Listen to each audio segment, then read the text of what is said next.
दोस्तों, बरसात का मौसम रहता है। रात का 2 से ढाई बज रहा होता है। जोरदार बारिश हो रही होती है। नेहा को डर लग जाता है। वो अपने भाई बहनों को लेकर के अपने पापा संदीप के कमरे में सोने चली जाती है। यहाँ तक तो सब कुछ बिल्कुल ठीक रहता है, लेकिन ना जाने नेहा को ऐसा क्या हो जाता है कि वो कुछ ऐसा करती है अपने पापा के साथ। जैसे संदीप की आँख खुलती है तो वो चौंक जाते हैं, लेकिन बाद में वो अपनी बेटी नेहा का साथ देने लगते हैं। इसके बाद पिता और बेटी दोनों ही एक दूसरे के साथ स्वर्ग की सैर पर निकल जाते हैं। ऐसी सुबह हो जाती है, लेकिन नेहा लगातार अपने पापा के साथ वो सब कुछ कर रही थी, क्योंकि नेहा जिसे मोबाइल में वो वाला वीडियो देखने की बुरी लत रहती है, नेहा अक्सर मोबाइल में वो वाला वीडियो देखा करती थी। अब ऐसे में ना जाने उसे उस रात क्या हो जाता है कि वो अपने ही पापा के साथ ये सब कुछ कर डालती है और वो अपने पापा संदीप के साथ स्वर्ग की सैर पर निकल जाती है। लेकिन जब सुबह होती है, ना तो नेहा अपने पापा संदीप से नजरें मिला पा रही होती है और ना ही संदीप अपनी बेटी से नजरें मिला रहे होते हैं। दोनों एक दूसरे से कोई बात नहीं करते हैं, क्योंकि दोनों को शर्म आ रही होती है कि आखिर उन लोगों ने जाने अनजाने में ये कैसी गलती कर दी। इसके बाद संदीप बिना नाश्ता किए ही वो अपने ऑफिस चले जाते हैं। नेहा अपने भाई बहनों को फ्रेश करती है, उन्हें नहलाती धुलाती है और उन्हें भी स्कूल भेज देती है। इसके बाद नेहा घर पर ही रह करके अपनी पढ़ाई लिखाई कर रही होती है। नेहा जो घर पर ही रह करके प्राइवेट कॉलेज से पढ़ाई कर रही होती है, क्योंकि नेहा जिसे अपने पूरे घर की जिम्मेदारी निभानी रहती है। नेहा की माँ जिन्हें टीबी रहता है और अक्सर वो बेड पर ही रहती हैं, खांसती रहती हैं। ऐसे में अगर नेहा भी स्कूल चली गई तो उसकी माँ की देख रेख कौन करेगा, इसलिए नेहा घर पर ही रहती है और वो अपनी जिम्मेदारियों को अच्छे से निभा रही होती हैं। लेकिन ना जाने नेहा को ऐसा क्या हो गया था उस रात की नेहा अपने पापा के साथ ही वो सब कुछ कर लेती है। अब नेहा जिसे बार बार वो सारी चीज़ें याद आ रही होती हैं, लेकिन नेहा को रिग्रेट नहीं होता है, वो उस पर अफसोस नहीं करती है, बल्कि वो तो मुस्कुरा रही होती है, मन ही मन हंस रही होती है।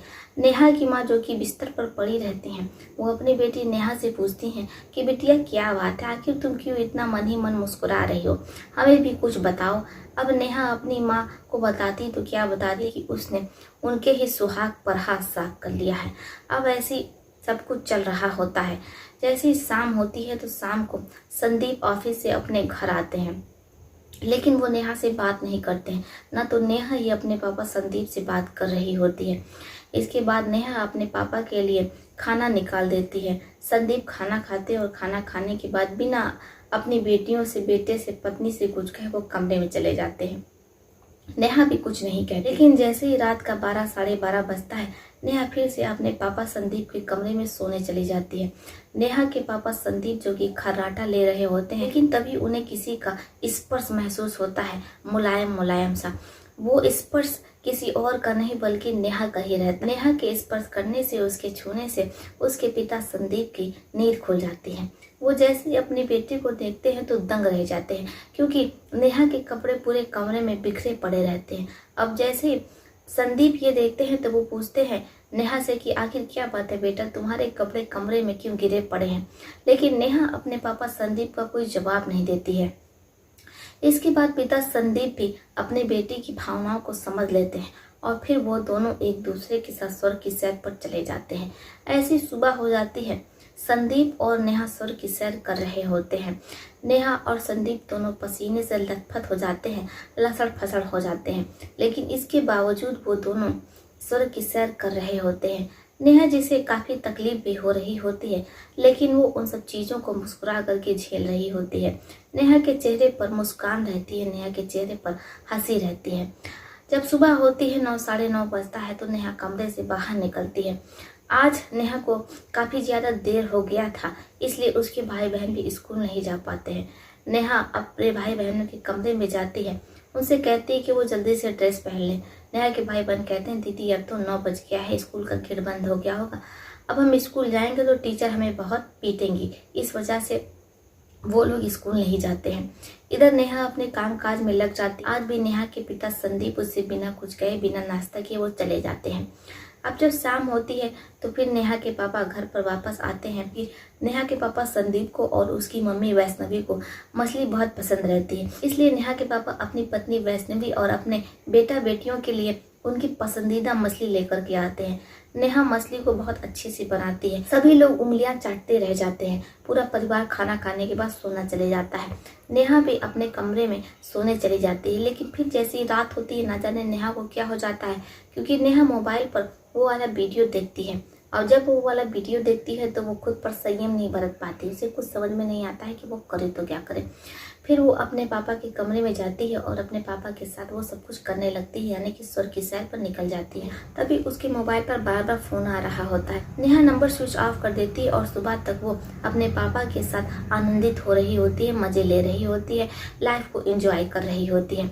अब ऐसे ही सब कुछ चलता रहता है। जैसी सुबह होती है 9 साढ़े 9 बजता है, नेहा कमरे से बाहर निकलती है। आज भी उसके भाई बहन स्कूल नहीं जा पाए थे, क्योंकि नेहा खुद को रोक नहीं पाती है। उसे इतना अच्छा लगता है, उसे इतना इंजॉय मिलता है कि वो खुद को रोक नहीं पाती है।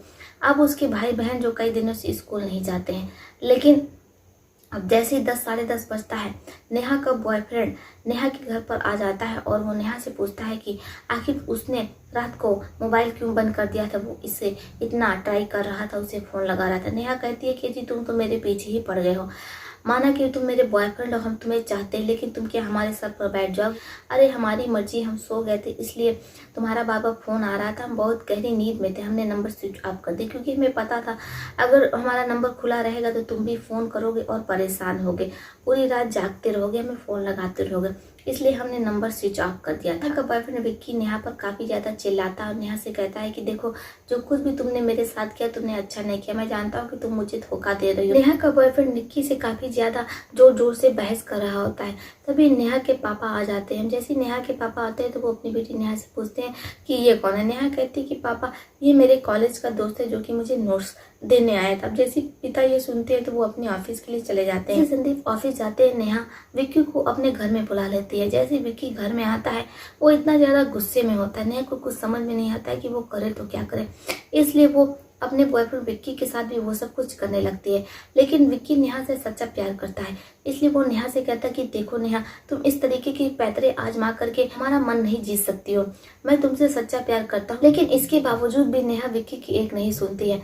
अब नेहा के कपड़े सोफे के पीछे होते हैं। जैसे विक्की नेहा को इस हाल में देखता है तो वो खुद को रोक नहीं पाता है और फिर वो नेहा के साथ वो सब कुछ करता है जो कि नेहा विक्की के साथ करना चाह रही थी। अब नेहा और विक्की दोनों स्वर्ग की सैर पर चले जाते हैं, लेकिन तभी नेहा की मम्मी वैष्णवी आ जाती हैं और वो अपनी बेटी को एक लड़के के साथ देखती हैं तो उनके पैर तले जमीन खिसक जाती है। वो नेहा से पूछती हैं कि आखिर ये लड़का कौन है। नेहा अपनी माँ वैष्णवी से कुछ नहीं बता पाती है। वैष्णवी कहती है कि देखो बेटा नेहा, जब तुम्हारे पापा संदीप आएंगे तो हम तुम्हारे बारे में सब कुछ बता देंगे, क्योंकि अब तुम बड़ी हो रही हो, ऐसे में हमें लगता है कि तुम्हारी शादी कर देनी चाहिए। लेकिन नेहा अपनी माँ वैष्णवी से कहती है कि देखिए मम्मी, अभी हम शादी नहीं करना चाहते, अभी हम पढ़ना चाहते हैं। वैष्णवी अपनी बेटी नेहा से कहती है कि बेटा अगर तुम शादी नहीं करना चाहती हो तो फिर सोफे पर तुम इस लड़के के साथ क्या कर रही थी। अब नेहा के पास अपनी माँ के सवालों का कोई जवाब नहीं होता है। इसके बाद विक्की वहाँ से चला जाता है। माँ नेहा से कहती है कि देखो बेटा, अगर आज के बाद तुम ये सब कुछ करोगी तो हम तुम्हारी शादी करवा देंगे। लेकिन नेहा अपनी माँ वैष्णवी की एक नहीं सुनती है। अब जैसे ही उसके पापा ऑफिस चले जाते हैं, नेहा अपने बॉयफ्रेंड संदीप को बुलाती है और संदीप के साथ वो सब कुछ करती रहती है। वैष्णवी के कानों में उनकी बेटी नेहा और विक्की की आवाज़ आती रहती है।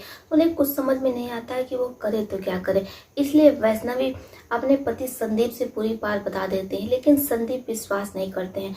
वैष्णवी कहती है कि देखिए हम जो कुछ भी कह रहे हैं वो बिल्कुल सही कह रहे हैं। जैसे ही आप ऑफिस चले जाते हैं तो आपकी बेटी नेहा एक लड़के को बुलाती है, उसका नाम विक्की है, और फिर विक्की के साथ वो सब कुछ करती है जो कि शादीशुदा पति और पत्नी एक दूसरे के साथ करते हैं। जैसे संदीप ये सुनते हैं तो वो अपनी बेटी नेहा को बुला करके पूछते हैं। शुरू में तो नेहा अपने पिता को भी झुठला देती है। माँ वैष्णवी कहती है कि बेटा देखो, तुम्हें हमारी कसम है, हम तुम्हारा भला ही चाहते हैं, अगर तुम ये सब कुछ कर रही हो तो तुम्हारी शादी करवा देते हैं उसी लड़की से, वरना कल को कुछ ऊंच नीच हो गई तो फिर तुम्हारी शादी कैसे होगी।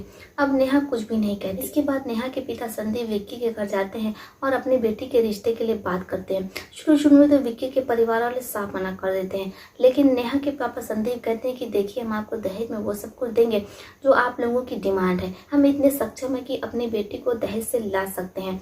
विक्की के परिवार वाले जब ये सुनते हैं तो उनके मन में लालच आ जाता है। वो संदीप से कहते हैं कि हमारे बेटे को एक स्प्लेंडर गाड़ी, बड़ी वाली फ्रिज डबल डोर की, एक कूलर और वॉशिंग मशीन चाहिए जिसमें कि ऑटोमेटिक कपड़ा धोआ जाता है।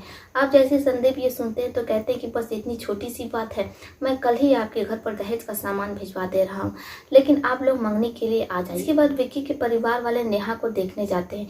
जब वो नेहा को देखने जाते हैं तो उन्हें नेहा कुछ खास पसंद नहीं आती है, क्योंकि नेहा जो कि एक पैर से भचक कर चल रही होती है। के परिवार वाले शादी से इनकार कर देते हैं और कहते हैं कि देखिए, हमारा बेटा तो दोनों पैरों से सही से चल लेता है, वो भटकता भी नहीं है, लेकिन आपकी बेटी तो भटक कर चल रही है। तो अपनी बेटी के लिए कोई विकलांग लड़का खोजिए जो कि भटक करके चलता हो, आपकी बेटी बहुत ज्यादा भटक रही है। नेहा के पिता संदीप विक्की के परिवार वालों से कहते हैं कि भले हमारी लड़की भटक करके चल रही हो तो क्या, हम आपको इतने दहेज दे रहे हैं कि जिससे कि आपका पूरा घर भर जाएगा। लेकिन विक्की के परिवार वाले नहीं मानते और वो वहां से उठ करके चले जाते हैं। इधर नेहा और उसका परिवार सदमे में आ जाता है। घर में जो खुशियां रहती वो गम में बदल जाती हैं। लेकिन तभी उनके मोबाइल पर फोन आता है। ये फोन किसी और का नहीं रहता बल्कि विक्की के पापा का रहता है। विक्की के पापा कहते हैं कि ठीक है, हम शादी करने को तैयार है, लेकिन अब आप डबल डोर की फ्रिज के साथ, स्प्लेंडर गाड़ी के साथ और ऑटोमेटिक वॉशिंग मशीन के साथ साथ हमें आप 50,000 नकद दीजिएगा। अब जैसे ही संदीप ये सुनते हैं तो कहते हैं कि ठीक है, मैं अभी आपको पेटीएम कर दे रहा हूँ। संदीप तुरंत विक्की के पिता महेश को 50,000 रुपये ट्रांसफर कर देते हैं। जैसे ही पैसे विक्की के घर वालों को मिलते हैं वो बहुत ज़्यादा खुश होते हैं। बड़े ही धूमधाम से विक्की बारात लेकर के नेहा के घर पहुंचता है। नेहा दुल्हन बनी बैठी रहती है। वो अपने बॉयफ्रेंड, अपने दूल्हे, अपने पति विक्की के आने का इंतजार कर रही होती है। वो समय भी आता है जब नेहा के दरवाजे पर बारात आती है। नेहा विदा होकर के अपने पति विक्की के घर पहुंच जाती है। नेहा को विक्की के कमरे में बैठा दिया जाता है। अब नेहा बड़ी बेसब्री से विक्की के आने का इंतजार कर रही होती है। नेहा विक्की को व्हाट्सएप पर मैसेज भी तरह तरह का कर रही होती है, क्योंकि जब तो प्रेमी एक साथ मिलते हैं तो उन दोनों में वार्तालाप होती है, उन दोनों में बातचीत होती है। विक्की नेहा से कहता है कि थोड़ा धैर्य रखो, हम अभी आ जाएंगे, अभी अपने दोस्तों के साथ हैं, हमारे दोस्त आने नहीं दे रहे हैं, वो हमें परेशान कर रहे हैं कि वो भी जब तक तुम्हें नहीं देखेंगे तब तक वो हमें आने नहीं देंगे, और हम नहीं चाहते कि हमारी पत्नी को कोई हमसे पहले देखे। अब इसके बाद नेहा मैसेज पढ़ रही होती है, वो रिप्लाई कर रही होती है, तभी विक्की कमरे में आ जाता है और फिर पति पत्नी के बीच वही सब कुछ होता है जिसके लिए उन दोनों ने शादी कर रखी थी, यानी कि दूल्हा दुल्हन दोनों ही शादी की पहली रात स्वर्ग की सैर पर निकल जाते हैं और सुबह तक स्वर्ग की सैर करते रहते हैं। अब जैसे ही सुबह होती है, नेहा बाकी रस्मों को निभाने के लिए वो नीचे जाती है। नेहा के ससुराल वाले ऐसी बहू पा करके बहुत खुश रहते हैं। भले ही नेहा भटक करके चल रही होती है तो क्या, लेकिन नेहा के पिता दहेज में इतना कुछ दे देते हैं कि नेहा की सास, नेहा की नंदे बहुत ज्यादा खुश होती हैं। नेहा के ससुराल वालों को बहुत नाम होता है, क्योंकि नेहा के पिता संदीप ने ऑटोमेटिक वॉशिंग मशीन जो नेहा को दी थी, जिसमें कपड़ा केवल पानी डालने पर ही धुल जाता है। अब ऐसे में ससुराल वाले नेहा की जो कि वॉशिंग मशीन नहीं देखे रहते हैं, उनके घर में शादी वाली भी वॉशिंग मशीन नहीं रहती है, कहाँ उनके घर में ऑटोमेटिक वॉशिंग मशीन आ जाती है। क्योंकि जो नेहा का ससुराल रहता है, नेहा के ससुर पान की एक छोटी मोटी गुमती पर बैठते हैं। ऐसे में भला उन लोगों के घर पर कहाँ से वॉशिंग मशीन, डबल डोर की फ्रिज का इंतजाम हो पाएगा। लेकिन विक्की की वजह से उसका पूरा घर भर जाता है। उसके परिवार वाले, उसकी मम्मी पापा और उसकी बहनें सभी ऐशो आराम का जीवन जी रहे होते हैं। अब नेहा अपने मायके आती है, लेकिन जब नेहा अपने मायके आती है तो उसके पिता संदीप उसके साथ वो सब कुछ करने की मांग कर रहे होते हैं। नेहा कहती है कि देखिए पापा, अब हमारी शादी हो गई, बहुत प्यार करने लगे हैं। लेकिन नेहा के पापा संदीप नेहा की एक नहीं सुनते, कहते हैं देखो, तुम अगर हमारे साथ वो सब कुछ नहीं करोगी तो हम तुम्हारे पति विक्की को तुम्हारे बारे में बता देंगे कि शादी से पहले तुम हमारे साथ क्या कर रही थी। जैसे नेहा ये सुनती है तो अपने पापा संदीप के आगे हाथ जोड़ती और कहती कि ठीक है, आप जो चाह रहे हैं, जैसा चाह रहे हैं, मैं वैसे ही करूंगी। इसके बाद संदीप अपनी बेटी नेहा के साथ स्वर्ग की सैर पर चले जाते हैं। वो सुबह तक स्वर्ग की सैर करते रहते हैं नेहा के साथ। अब संदीप का ये हमेशा का हो गया था, जब भी नेहा मायके आती तो संदीप अपनी बेटी नेहा के साथ स्वर्ग की सैर पर निकल जाते। नेहा इन सब चीजों से बहुत ज्यादा परेशान हो जाती है कि नेहा का अब अपना परिवार रहता है, उसका पति रहता है, 2 बेटा रहते हैं, एक बेटी रहती है। अब ऐसे में वो नहीं चाहती थी कि वो अपने पापा के साथ ये सब कुछ करे। जो कुछ भी उसने किया उससे गलती हो गई, लेकिन उसके पापा नेहा की एक सुनने को तैयार नहीं थे। इसलिए नेहा अब मायके आना ही छोड़ देती है। नेहा अपनी बाकी बहनों की भी शादी बड़े धूमधाम से करवा देती है। वो सब भी अपने अपने ससुराल की हो जाती हैं। इधर नेहा की मम्मी वैष्णवी की तबीयत में भी सुधार आ जाता है और जो उन्हें रोग रहता है वो पूरे तरीके से ठीक हो जाता है। टीबी कोई लाइलाज बीमारी नहीं है, बल्कि इसे जड़ से खत्म किया जा सकता है। वैष्णवी पूरे तरीके से ठीक हो जाती है। अब वो अपने पति के साथ वो सब कुछ करती हैं जो कि उनके पति का अधिकार है। अब पति और पत्नी हर रात स्वर्ग की सैर पर निकल जाते हैं। परिवार में खुशियां रहती हैं। नेहा और उसकी बहनें अपने ससुराल में खुश रहती हैं। संदीप अपनी पत्नी वैष्णवी के साथ अपने घर पर खुश रहते हैं। अब ऐसी खुशी ऐसी सब कुछ चल रहा होता है। आशा करते हैं दोस्तों कि आपको ये कहानी बेहद पसंद आई होगी। आपका इस पर क्या सुझाव आप अपने कमेंट बॉक्स में लिख सकते हैं। तो चलिए फिर चलते हुए मिलते हैं आपसे किसी और कहानी में। तब तक के लिए आप अपने परिवार का ध्यान रखिए। आदाब, सत श्री अकाल, नमस्कार। दोस्तों, इस प्रकार की कहानी सुनाना हमारा कोई उद्देश्य नहीं होता है, लेकिन आप लोग इस प्रकार की कहानी सुनना ज्यादा पसंद करते हैं, इसलिए हम आप लोगों के लिए इस प्रकार की कहानी खोज करके लाते हैं और आपके सामने प्रस्तुत करते हैं। इसमें हमारा कोई दोष नहीं।